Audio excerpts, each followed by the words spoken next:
A finales del año 1993 teníamos un auto con dirección en las 4 ruedas y estaban pensando en el camper activo. Sinceramente, fue una suerte que se detuviera para la Fórmula 1 porque ¿a dónde iríamos a acabar? Todo el auto se habría movido independientemente. Se desarrollaba a una velocidad totalmente endiablada. El experimentado ingeniero y diseñador Frank Derny se incorporó a Benetton a finales de los años 1992, procedente del equipo Lotus en declive y tras años aprendiendo a ganar campeonatos del mundo en Williams. Derny señala algunos de los principales puntos débiles que ayudan a explicar por qué Benetton seguía quedándose corto, incluida una contradicción en el corazón de su estatus de equipo de fábrica de Ford. El B193 era bastante rápido, pero no lo suficientemente fiable, y teníamos mucho que hacer en él, afirma. Esto es algo controvertido y la ironía siempre me hace sonreír. Como teníamos el motor de fábrica, Ford lo pagó y Cosworth lo utilizó. Como McLaren tenía que comprar sus motores, eran motores de cliente y por eso los utilizaban.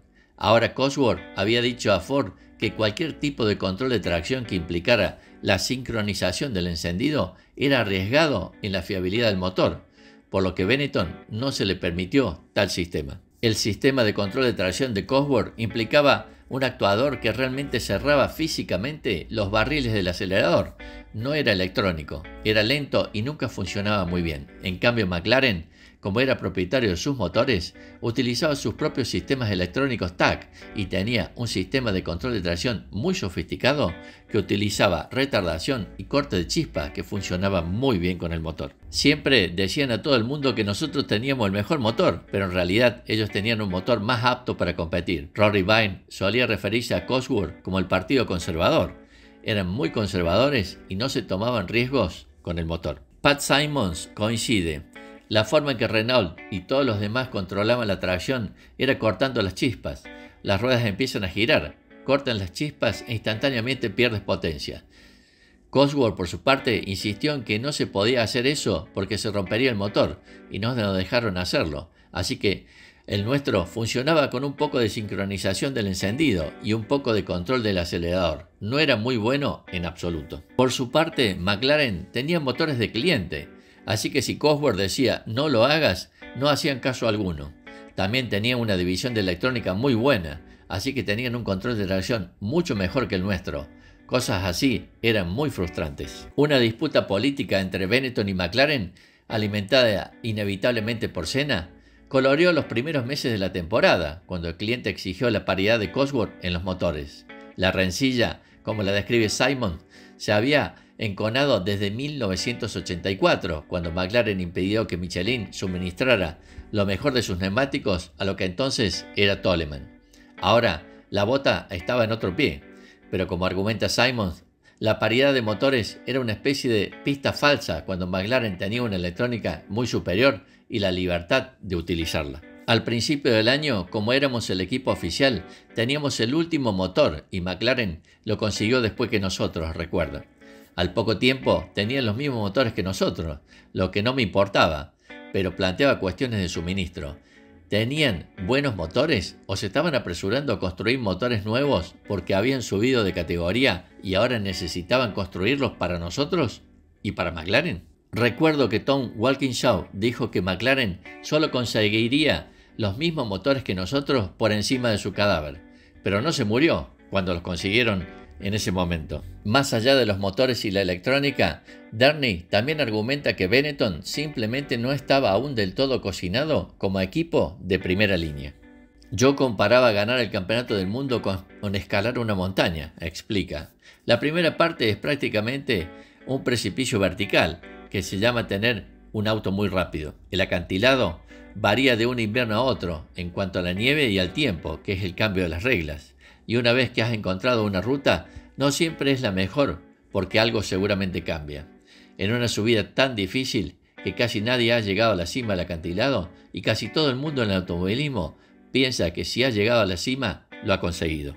Benetton era casi así cuando me incorporé, pero cuando llegas a la cima del acantilado puedes ver la serie de picos que aún tienes que escalar, que representan terminar todas las carreras, no meter la pata en las paradas de boxes y tantas cosas que también tienes que ser capaz de hacer, además de tener un auto rápido.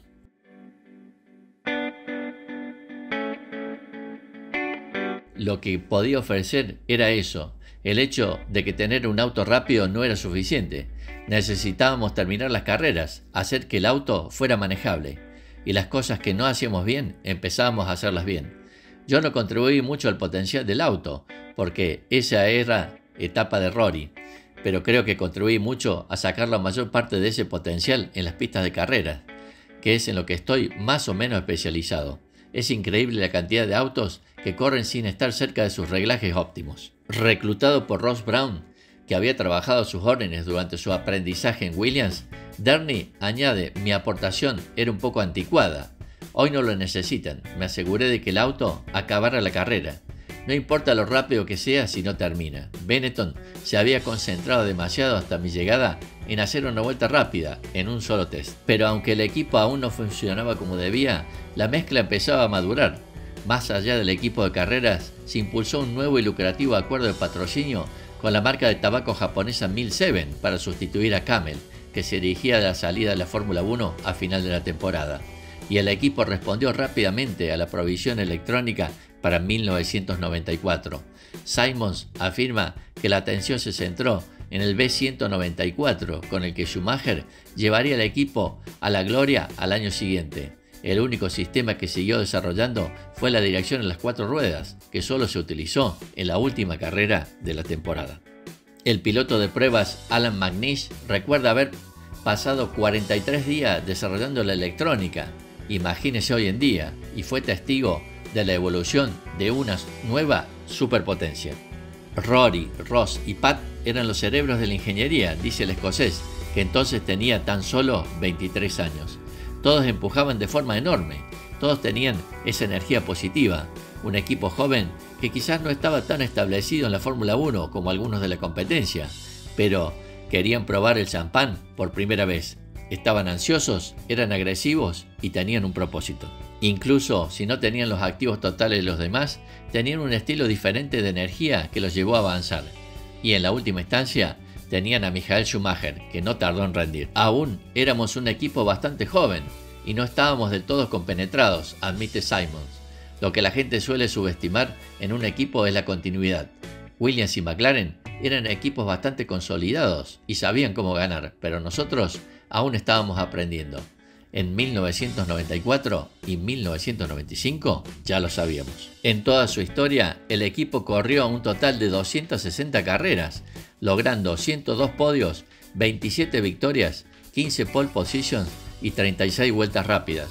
Obtuvieron para el equipo el título de constructores del año 1995 y 2 campeonatos de pilotos para Michael Schumacher en los años 1994 y 1995.